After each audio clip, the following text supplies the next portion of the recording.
Arrivo, scusami, Camilla, sto cercando di riorganizzare le idee per le due. Tranquilla.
Hello, everyone. Just one more minute. We wait for everyone to come in and then we're gonna start.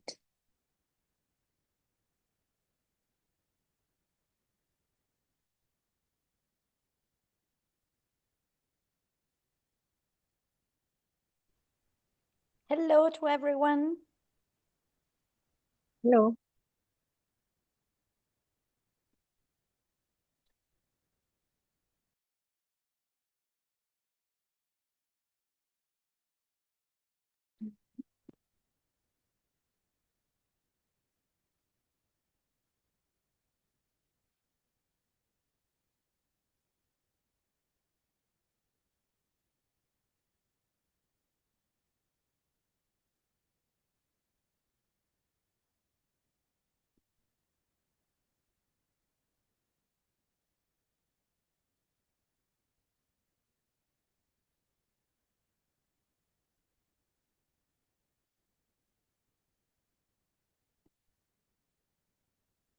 All right.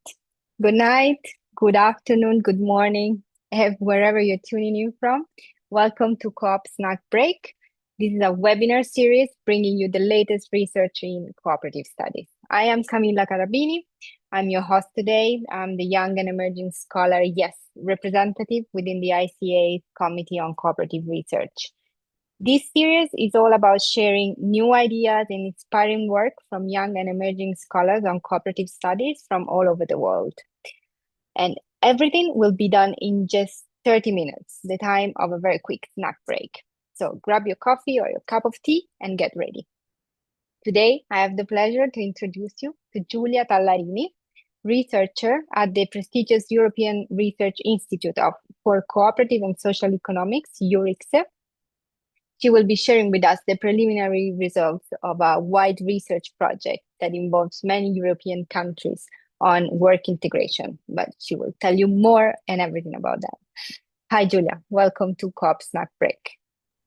Hello, thank you. Thank you. Thank you for being here today. So the format is always the same. It's very simple. Giulia, you will present your research. You have 15 minutes to do this. Then 10 minutes of question and answer will follow. If anyone has question, you can start writing up on the chat or raise your hand and I will open the mics when Giulia finishes their presentation. Let me say hi also to everyone who is following us on YouTube. Also on YouTube, you can send question on the chat and I will be reading them. So I guess we are all set to go. Giulia, the floor is yours. Thank you, Camilla. I will share my screen. Okay. Hope you can see it. So, good evening, everyone. Today I will present, as Camilla already said, some preliminary findings from the Y-Shift project, which is an Horizon Europe project that aims to understand, to analyze how work integration social enterprises, that is WISEs, can contribute to a more inclusive and sustainable socio-economic transitions. And for reason of time, I won't go into details on the project. All information are on the project website, and I will be also happy to share my PowerPoint presentation afterwards. But EURICSE, which is the European Research Institute on Cooperative and Social Enterprises, where I work, was responsible for one of the first research tasks of the project, namely the analysis of the WISE scenario across Europe. And today I will share the main results of this analysis. This is the table of contents of today's presentation. So I will talk about the genesis of work integration social enterprises in Europe, what are WISEs and what is their added value, the WISE scenario in Europe, and some challenges and opportunities as concluding remarks. So let me take, let's say, a step back and briefly explain why and how work integration social enterprises emerged around the 70s in Europe. So several factors can help explain the emergence of these organizations. First, traditional labor market policies, for instance, regulatory policies that requires employers to hire people with disabilities, have proven in most cases to be ineffective in promoting the employment of disadvantaged people.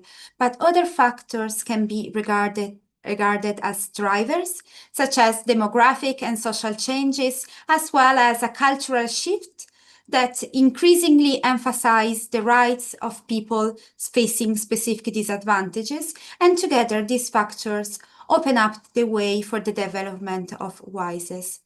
And available evidence shows that such initiatives have developed and are still present in all European countries.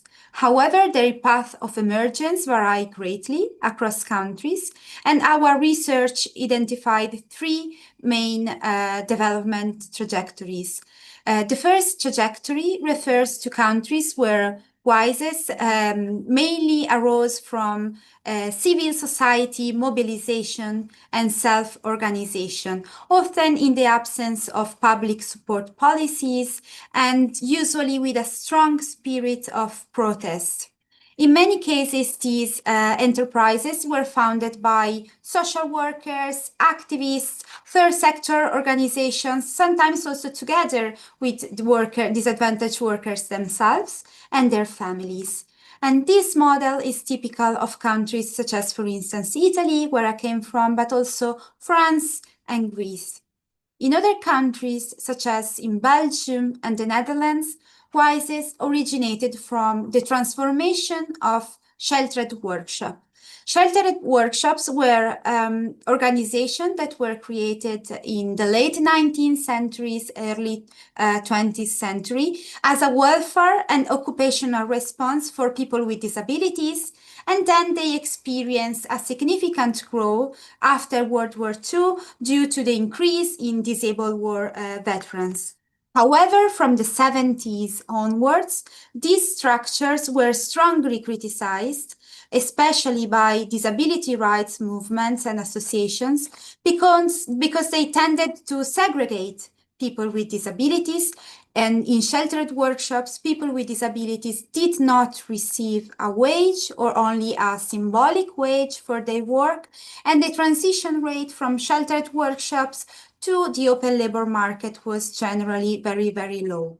And in some countries, given these limitations, these organizations transform themselves, they redefine their objectives and their practices, and they adopt a more entrepreneurial orientation, a more entrepreneurial stance, expanding the range of goods and services they offered, and evolving from protective and segregated spaces into fully fledged WISEs.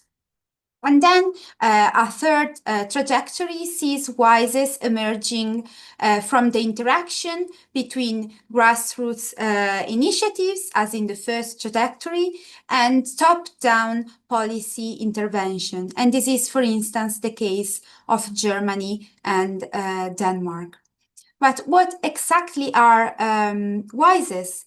Well, technically, work integration social enterprises can be described as in an institutional mechanism of supported employment that favors workers that are discriminated against by conventional traditional enterprises. And they are fully fledged enterprises in which workers with support needs, disadvantaged workers, receive a wage that is equivalent to that of other workers. They sell goods and services in markets. They can be private markets, public markets, or both. But at the same time, WISEs also produce a second output that is the work and sometimes also social integration of worker with support needs. And how is it possible? Well, because the choice of the sector of activity and how the work is organized within a WISE is tailored to the skills, the interests, the inclination of worker with support needs. And second, because WISEs combine training elements with real work activities, and workers with support needs are supported by specialized staff. So when looking at the WISE scenario in Europe, it is important to note that the development trajectories of these organizations vary significantly across countries and often even within the same country among different WISEs. And differences concern several key elements, several key aspects, such as, for instance, the legal framework WISEs adopt. Indeed, in some countries, there are no specific legal framework for WISEs, for example, in Austria and the Netherlands. And in these countries, WISEs usually use traditional legal forms, such as associations, foundations, that are not specifically designed for social enterprises or for work integration social enterprises. A second group of countries has specific legal frameworks for WISEs, but they have not been fully effective, meaning that WISEs continue to use pre-existing traditional legal forms. And this can occur for several reasons. For example, because the legislation was introduced top-down, without consulting WISEs or ignoring the existence of the fact that there were already pre-existent legal structure that the WISEs can adopt. And this is, for instance, the case of Slovenia. However, in countries like, for instance, Italy, Belgium, and France, the development of work integration or social enterprise statuses, legal forms, or even accreditation schemes has been crucial in promoting their development. And these statuses are widely used by WISEs. And finally, a fourth group of countries that are mainly in Central Europe still uses legal forms that they were introduced before the 90s to qualify sheltered workshop, as I said you before. Another element of diversity is the integration model that WISEs adopt. Indeed, it is true that the ultimate goal of all WISEs is to offer employment opportunities for disadvantaged people, but not all WISEs are, let's say, structured in the same way, because some WISEs create employment opportunities, so permanent jobs within the WISE itself. And we talk about the permanent model of integration in these cases, while other WISEs aim to equip workers with support needs with the right skills to enter the open labor market.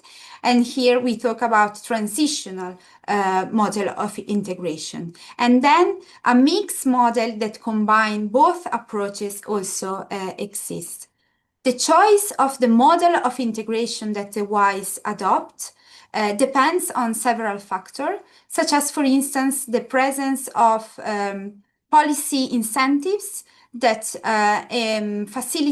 incentivize or facilitate the transition of the disadvantaged worker from the WISE to the open labor market, but also the link that WISEs enjoy with labor market policies, and also the severity, for instance, of this disadvantage, because sometimes for people with more, let's say, severe and permanent disadvantage, the permanent integration model is the only choice.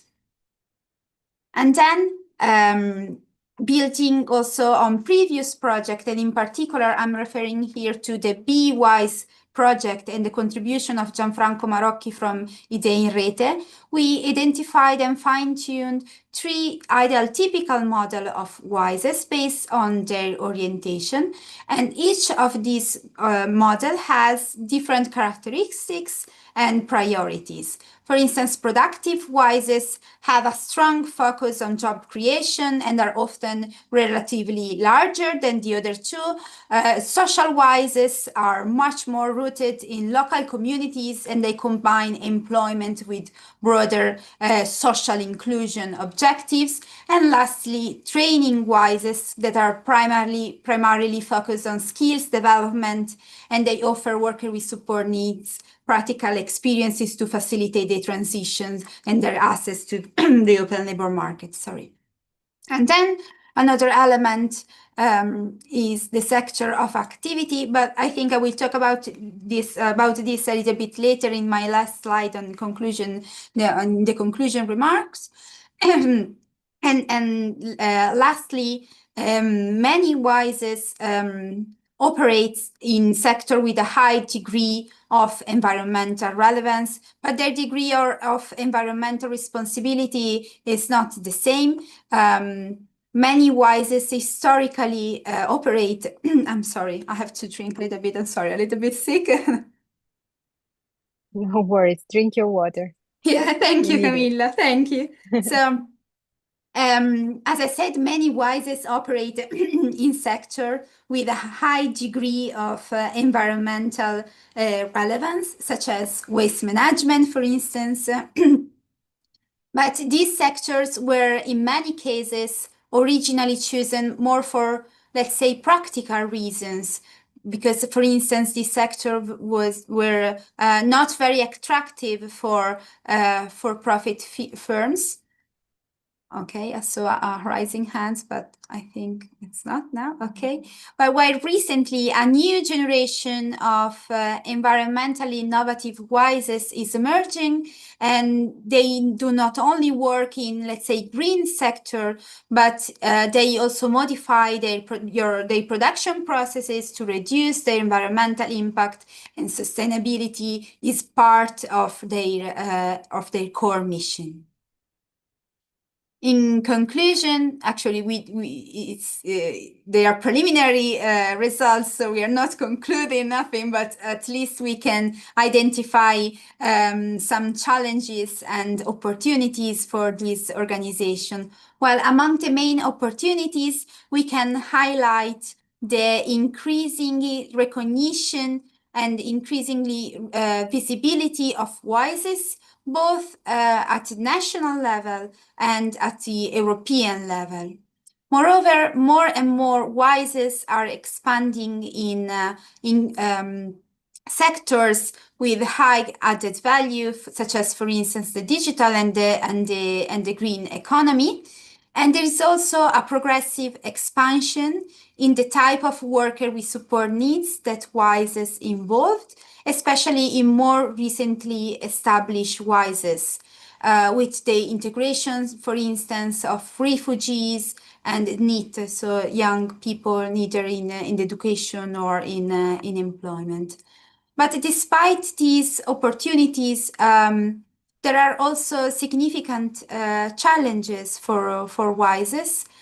Support policies for this organization, in fact, although they are significantly different across countries, are often fragmented and inconsistent.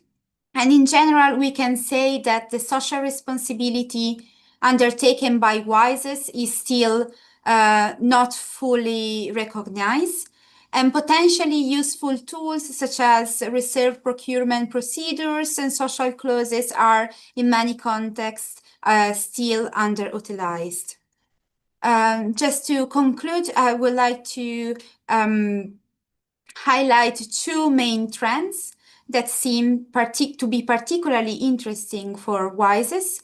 The first concerns the development of collaborative practices with public policies. And as an Italian, I cannot help mentioning shared administration, amministrazione condivisa in Italy. But also the second trend concerns innovative collaboration between WISES and training organizations, other WISES, and especially mainstream enterprises. And we have observed that although experiences of network agreements between WISES and conventional companies are still very limited in Europe, they are increasingly playing an important role and represent particularly interesting opportunity for WISES to, let's say, expand their social impact.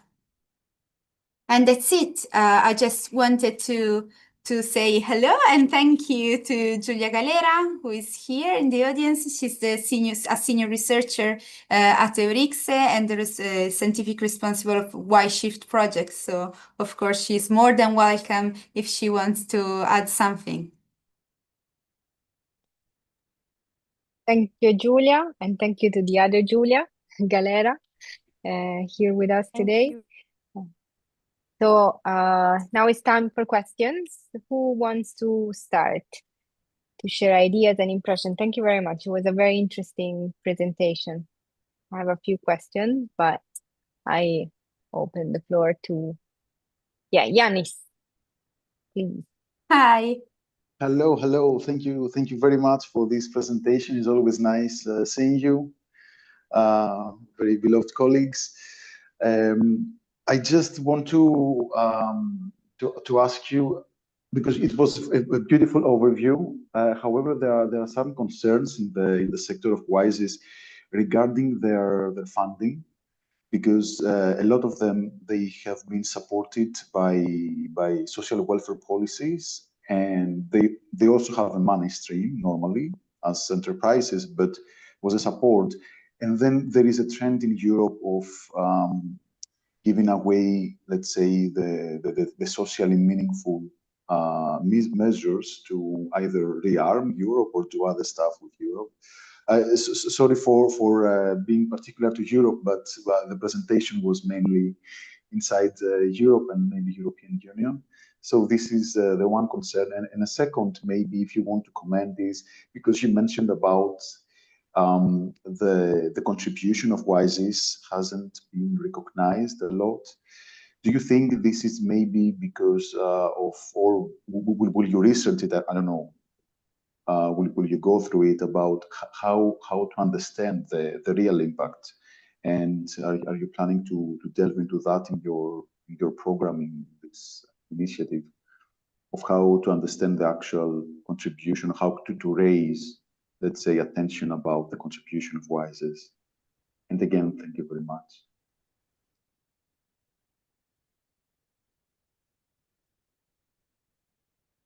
Should I answer? Should we Yes, please ask for go. more Then we questions? move. Yeah. Okay. Of course, Giulia, if you want to interrupt and jump in, you're more than welcome. Concerning the first question is more than a question, is a concern, and of course it's a concern also for us as a researcher. It is true that it seems that the European priorities are shifting away from the actual the interest for work integration, social enterprises more in general, and even social economy as a broader phenomena. And I don't know how to answer. I would like to invite also you and other members of the YES networks to try to find a solution for this. Of course, we have a very limited limited possibility to change the priority of the European Commission, but I think that the more we can give them evidence, also policy suggestion, policy recommendations that are based on scientific evidence, the better. So that's the main goal also of our research. And for what concern the contribution of WISES, I think you were talking about measuring their social impact, if I'm not wrong. Okay, so that's also another difficult question. I think it's very important, and WISES are more and more called to measure their impact, also for finding funding opportunities, and it is a big concern. I mean, how you measure it, it's not a detail, and we have to be very cautious that measuring there are different methodologies for measuring social impact. And it's important to understand their potentialities, but also their limitations. And for what concern Y-Shift project in specific, we are talking more about the transformative power of WISES, how they can transform the regime in which they act, because they, from a theoretical point of view, we are adopting the multi-level perspective, and so we see WISES in niches and regimes, and we are exploring their transformative potential and how they can challenge the status quo. Yeah. Thank you, Giulia. Thank you very much. But to break the ice, can I ask you a question that maybe I should have asked at the beginning, but maybe not everyone is very familiar with the working integration social enterprises. So especially if you're saying that there are different legal frameworks all over Europe and in the many different countries you've been working on, what do you consider as disadvantaged people for the purpose of this research? And then, because we're talking cooperatives, I guess cooperatives are part of these WISE social enterprises panorama. Do you have any statistics of how many cooperatives there are within the WISEs, or something that you can tell or that you are going to explore if there is any benefit in choosing the cooperative type of organization compared to social enterprises, as obviously it's different in different contexts. Something more about that. And I have other questions, but we can go back to them. So, thank you. Yeah, no worries. So as for the definition, let's say, of disadvantaged workers, actually we use the terminology disadvantaged workers because it's the one that is used by the European Commission. It's easier to understand, but also in the Be Wise project, that was a previous research project that I also mentioned in my presentation, we developed this definition of worker with support needs that we think it's maybe more difficult to understand, less intuitive, but at the same time, it opens up the understanding of this kind of disadvantages. So what is considered a disadvantage really depends on national legislation. So in each countries, you have different definition of what is a disadvantage. The main form of disadvantage that is also the more the most recognized one is disability. Having a physical disability is something that most legislation recognizes as a disadvantage. But also having low education level can be regarded as a disadvantage, as well as coming from minorities, for instance. So I would say that it's a matter of the signal that the worker gives to a potential employer. And there are some characteristics that are not only individual, but also social characteristic that can be a negative signal from the employer, and can be, can also be seen as something that a worker that is less productive than an ordinary worker, let's say like this. Okay, thanks. For what concerns statistics, that's a big point, of course, and it's also a big issue because we actually don't have update statistics. It's very different to have figures on WISES. We are trying through the Y-Shift project to have at least some data for the 8 countries involved in the Y-Shift project. It's of course very challenging. It is for the social economy more broadly, for social enterprises, for WISES, especially in those countries where WISES do not enjoy a legal recognition. It's very difficult for us as researchers to understand, to give numbers for these organizations. And cooperatives is, of course, one of the main legal form that WISES can adopt. I don't have figures on this. I don't know if Giulia, you can comment of this, but I don't think there are. Shall I jump in? Well, we don't have actually figures about the number of cooperatives, of WISES that use the cooperative legal form. But what makes it the added value of being a cooperative is that workers with support needs can, in some instances, become members of the cooperative, of the WISE, which is not the case, for instance, in other legal forms, in other WISEs that use other legal forms. And we have several examples of countries where WISEs have been acknowledged through an adaptation of the cooperative form by introducing a new form of cooperative, which is named in different ways in different countries. For instance, in Italy, we have B-type social cooperatives. In other countries, there are social solidarity cooperatives, and so on and so forth. So it depends on the country. But the cooperative form has a huge potential in empowering different types of workers, including, of course, workers with support needs, which are the main beneficiaries of WISES. Thank you. Thank you, both, Giulias. You're welcome. Sorry, I don't know if there are more questions.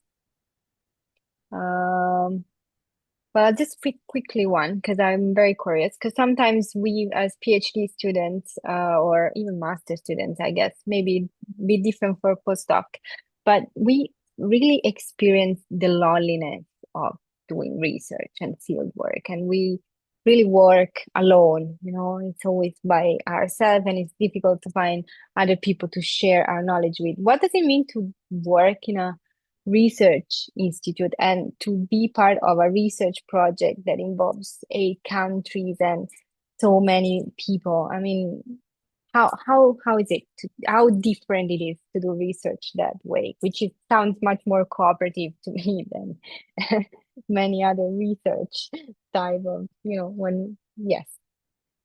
It means that I'm not lonely, and I'm very happy. For me, research is a collective effort, so I'm very glad to be in Rixe and be involved in this such big research project. That, of course, it is both stimulating and challenging. It's a chance. This project gives me a chance to collaborate with people who have very different expertise. Of course, this enriches the discussion. There are multiple perspectives from very different disciplines, and this helps to tackle complex problems, complex phenomena, and you can, of course, learn a lot. But at the same time, it also, of course, requires strong communication and coordination skills, because there are many people involved and we sometimes do not speak, let's say, the same language. And of course, it is challenging and also rewarding at the same time. Yeah. Thank you. Thank you for sharing that, Giulia. So I think this brings us to the end of today's COP snack break. Thank you, Giulia, for sharing your research project with us. And before we wrap up, I just want to remind you that next cooperative snack break, I will share the information on LinkedIn soon, will be on March the 19th with Paola Raffaelli, who will talk about worker cooperatives in the UK and Argentina. And then, of course, COP Snack Break is organized by the Young and Emerging Scholar Network of the ICA-CCR. So if you want to join us, just visit the website ccr.ica.coop and you can follow the instruction. Until next time, take care of yourself and hope to see you soon. Bye. Thank you. Bye. Thank you, Giulia. Thank And you. Giulia. Bye. Bye-bye.